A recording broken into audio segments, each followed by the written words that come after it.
everyone and welcome to the Time to Cook Club Advanced and your online class. So today we're making rhubarb and custard blondies. So hopefully if you're joining me today you have all of your ingredients weighed out, measured and ready to go, and also the equipment from the equipment list. So let's make a start.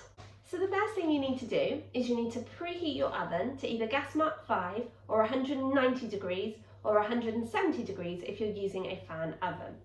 The reason why we preheat the oven is to make sure that it's at the perfect temperature when we're ready to pop our bakes into it. You then need to grease a large baking tray with some margarine, okay? Because we're going to roast our rhubarb in the tray. Now what you need to do is you need to wash your rhubarb before topping and tailing the rhubarb. So we're just taking the tops off and the bottoms off, just kind of freshen it up a little bit, okay? And we'll just keep going till we have prepared all of the rhubarb that we're using today.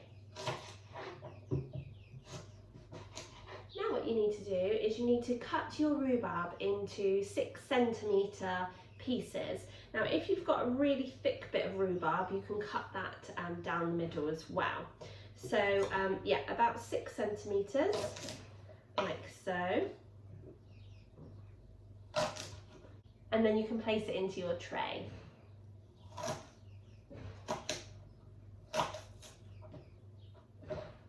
As I said, if you do have any thick stalks of rhubarb, then you can cut those down the middle, because if they're too thick then they'll take ages to cook.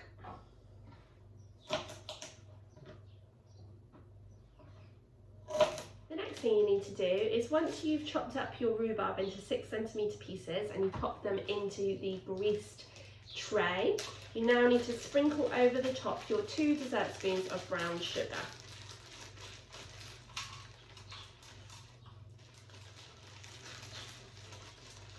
The next thing you need to do is you need to grab a grater and you're going to grate the zest of the orange, which is basically just the skin of the orange. On my grater I've got large grates and smaller grates, and I'm going to use the smaller grates today. So I'm going to hold my grater really firmly with one hand and then stroke the orange down the grater, okay? And you'll know which bits you've grated because there'll be a lighter, paler orange colour. So just keep going until you have grated all of the zest of the orange, and then we can continue with our recipe together. Okay, welcome back guys. So hopefully by now you've grated the zest of your orange. So what you're going to do is you're literally just going to sprinkle the orange on top of the rhubarb. Okay, now with the orange, you're going to cut the orange in half carefully. And then you're going to squeeze the juice of the orange over the top of the rhubarb. Now if you do have any pips, you can remove those now. And if you do have a lemon juicer, this will be really easy. You just pop the half of the orange on top of the juicer and just squeeze the juicer out. We are only using the juice from half an orange. If you don't have a lemon juicer or a lemon squeezer, don't worry, you can just do it with a fork. You're going to pop your fork in and just twist it, and then that will release the juice. And you're going to pour the juice all over the top of the rhubarb and the orange zest. And if there's any pips that come out, just remove those. Sometimes you can't always see them at the start, okay? And just keep going until you have squeezed all of that lovely juice out of the orange. Now with the other half of the orange, you're going to peel the skin off as much as you can, or definitely the white pith. And then you're going to cut your orange into small pieces. Okay, again, removing any pips that you come across.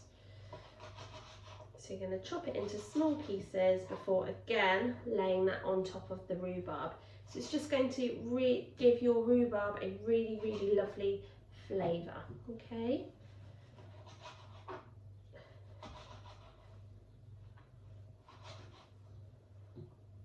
Okay, now what you're going to do is you're going to cover the tray with some tin foil. And you're going to pop the tray into the oven to roast for 20 minutes. So once your rhubarb has been roasting for 20 minutes, you can take it out of the oven before taking the tin foil off and leaving the rhubarb to cool completely. So whilst your rhubarb is roasting away in the oven, we can start to prepare our blondie batter. So hopefully your rhubarb is roasting away in the oven. So now what you'll need is a clean saucepan, and you're just going to pop your butter or margarine into the saucepan along with your 2 different types of sugar. We're using light muscovado sugar and also caster sugar today.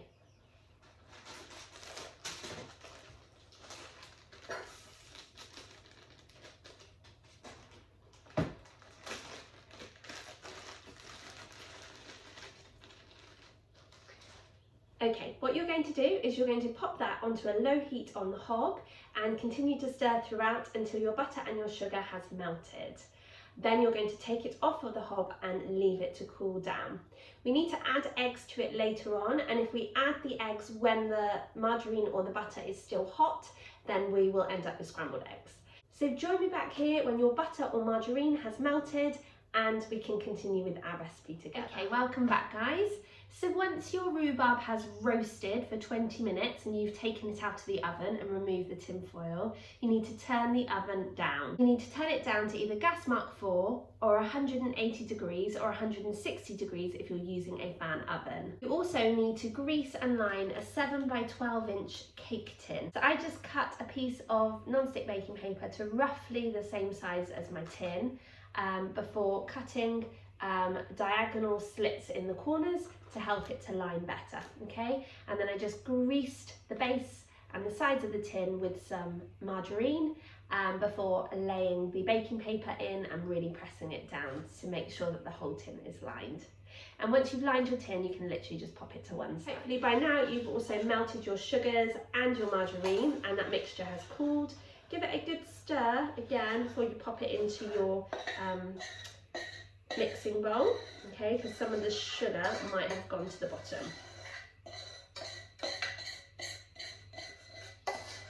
Once the margarine and sugar mixture has cooled, you're then going to add your eggs. Now it is important that you allow the mixture to cool first, because otherwise when you add your eggs they're going to be scrambled eggs, because the heat from the sugar and the margarine will start to cook the eggs. So you're going to add the eggs one at a time, okay, so you're going to crack them into a cup so that we can check the egg looks okay and there's no shell. You can take the spoon out and then we can add the egg and give it a whisk, okay.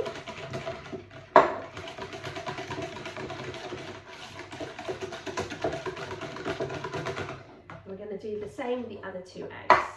Now if you do have any egg on your hands, it's really important that you go and wash those now. So the next thing you're going to do is you're going to sieve in the flour. And by sieving it in, you'll just help to remove any lumps. So we're literally just drawing circles in the flour to push the flour down through the holes.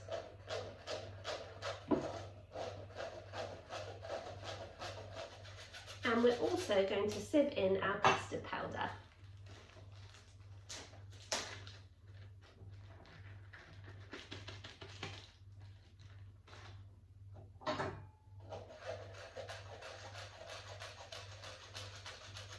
And we're also going to be using half a teaspoon of baking powder.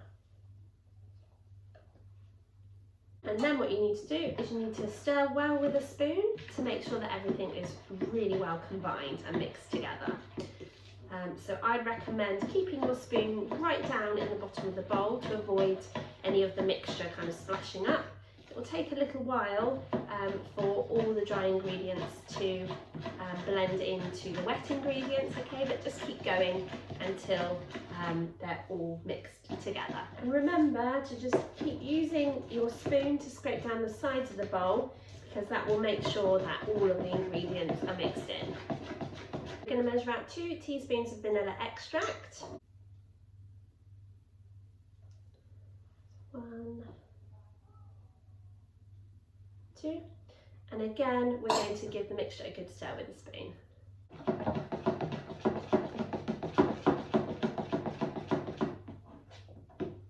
Give it a smell. Oh, I can really smell the custard, it smells amazing. And what you're going to do is you're going to add your chocolate, white chocolate drops, 100 grams, that's the whole packet if your packet is 100 grams. And then using your spoon, you're going to fold the chocolate chips into the mixture. So whenever we're folding, instead of just mixing or stirring, we make the letter S and then slash down. I am showing you with a fork, but you'll be doing this with a spoon, okay? So letter S and slash down, okay?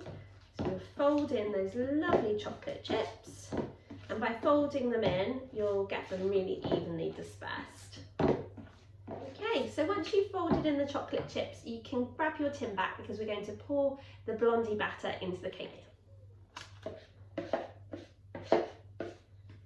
And if you've got a spatula, you might want to use it now just to make sure that you've got out all of those delicious ingredients.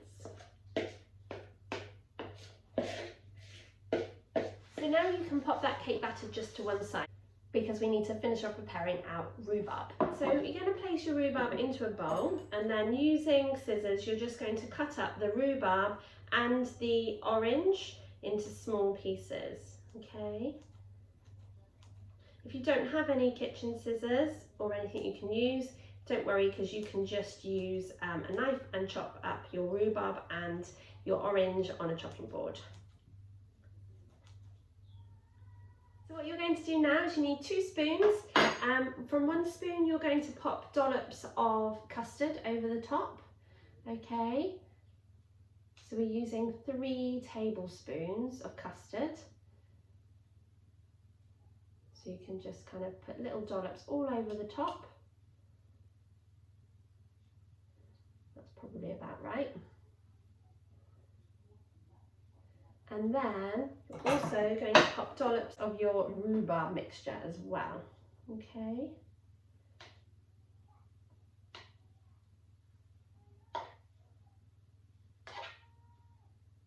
So once you've spooned on your custard and also your rhubarb mixture, you can use a skewer or something sharp like a cocktail stick to just muddle the two together by drawing lines down and from side to side as well.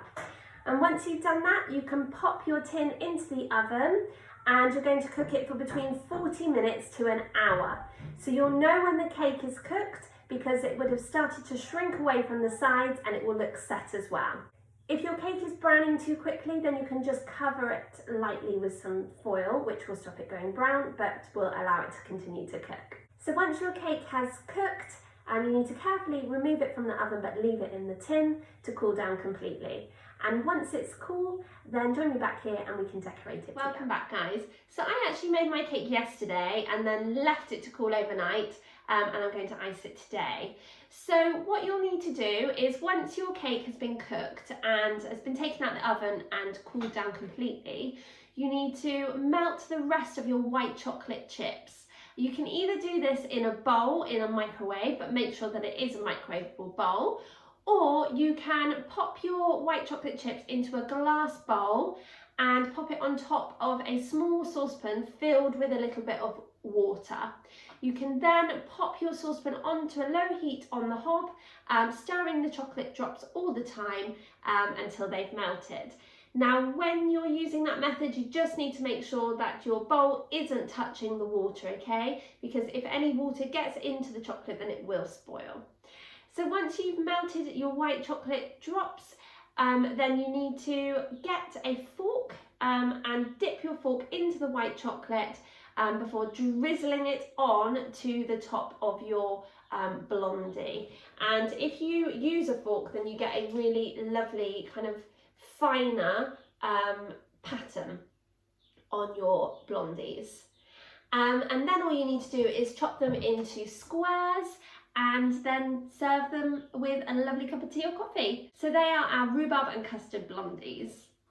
So I'm sure you'll agree they look absolutely amazing and they smell delicious too. So thank you so much for joining me today to make your rhubarb and custard Blondies.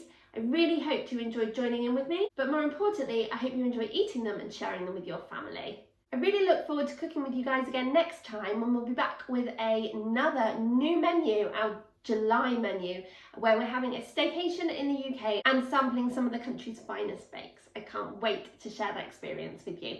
Have a super lovely rest of your week, and thanks again for joining me.